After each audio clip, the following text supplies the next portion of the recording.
I'm Tom Hibbert and welcome to Winning Strength Online. This is episode 5 of my 8-week log peak series.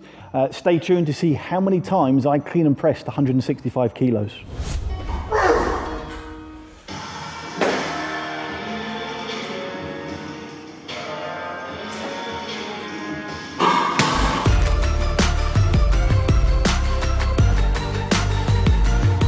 So yesterday was log press day.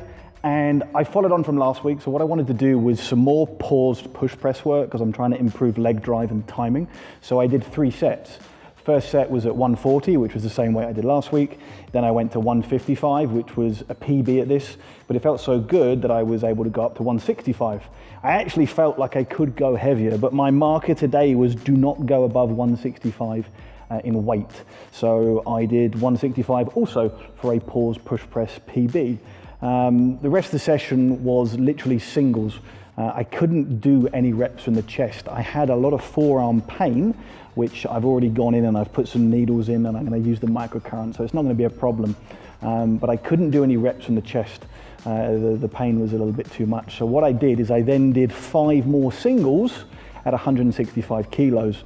Now 165 kilos is around 93% of my current 1RM, but it sits just below 90% of my target weight for the competition. That's why I didn't want to go over that marker. It was a very, very good session in terms of how many reps and sets I could have done. And I felt like I could have probably done another 4 sets. I probably could have done 10 sets total just at 165. I was in one of those places where I was in the zone and I just could have kept repping all day. Next week, I'm not going to be in my gym. I'm going to be at the comp venue, which is a slightly different log. For that reason, it's a Rebel strength log, so it's a 13-inch diameter log. So I want to get used to cleaning, pressing that specific log in that specific venue because I'm told that there's something going on with the ceiling, so you need to get used to that. So that's what I'm going to be doing next week. The rest of the session, there was nothing else in that session yesterday. I just worked on the log. Pain in the forearm was too much, and I also ran out of time because I had a consult, but I'm extremely happy with where I'm at right now, leading into my final training week as I try and get towards this log world record. What I wanted to do today for this episode was to share with you some of the ideas I have about training lower body for log performance, so you can take them away and apply it to your own training. So with my lower body days, what I do is I do plyometrics on 2 different days. In essence, I'm really doing plyometrics on 4 days because I'm doing push press on the other day and I'm actually coming off the floor when I get through my toes. So essentially it's 4 days of plyometrics. But lower body days will be 2 days. Check back to the weekly overview and you can see how I've outlined that. There's 2 main predictor lifts for plyometrics that I've used with great success. One is the depth jump and the other is the Romanian Rhythmic squat. You can see technique videos on YouTube and on the WSO membership platform, but those are the 2 movements that I would do. What I like to do is break plyometrics into day 1 would be working with body weight, which is the depth jump, and day 2 would be working with weight, which for me would be the Romanian Rhythmic squats. And I try and improve my performance by adding weight to the bar on the Romanian Rhythmics. I alternate doing just bar weight for 2 weeks, then bar weight plus banded for the overspeed eccentric, and it helps improve elasticity at the knee for me specifically, which again transfers to my leg drive. And then with the depth jump, what I do is I try and change different heights. Usually the accumulation phase, I'm going from a low box to work on concentric strength, and then the intensification phases, I'm going from a much higher box to mimic the length of the amortization phase that I have when I do a push press.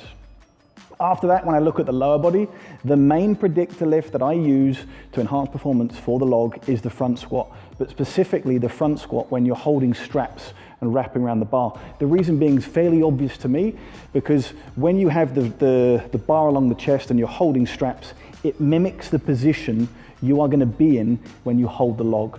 What I've found is the higher I get that lift, the better, but only to a certain point. What I find is after a certain point, it's not just about pure weight, it's about how quick you move the weight. If you go back and you look through the people that have put the most weight overhead, it's Olympic weightlifters. And if you look through the training history of some of the best guys, they don't just try and improve their front squat and back squat to say 400 kilos.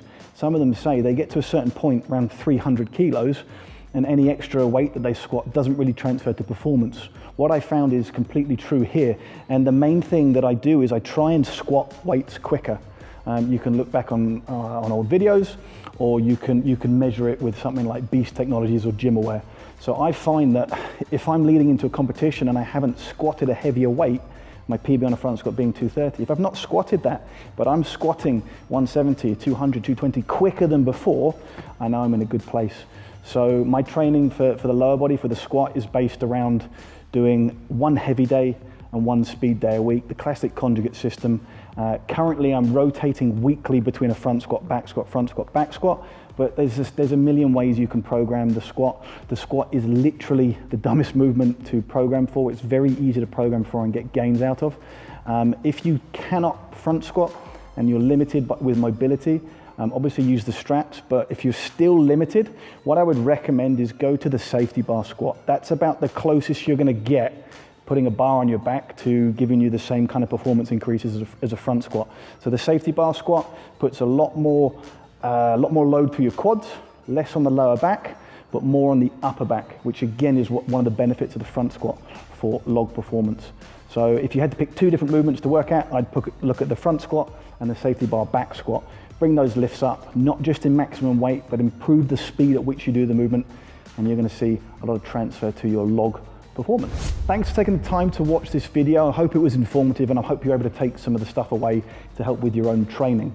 Please, please, please do subscribe to the YouTube channel. We're looking to get to 1,000 subscribers. If you're looking to improve your log performance, very excitingly, we've got a new log press program coming out. It's called Press Like Hicks. It's written with the help of Graham Hicks, and it's aimed at improving your 1RM performance. It's a brilliant, brilliant platform where we're videoing every single workout. We're giving you guidance as you go through it, and you can download Excel trackers, and you can see your performance in the log improve.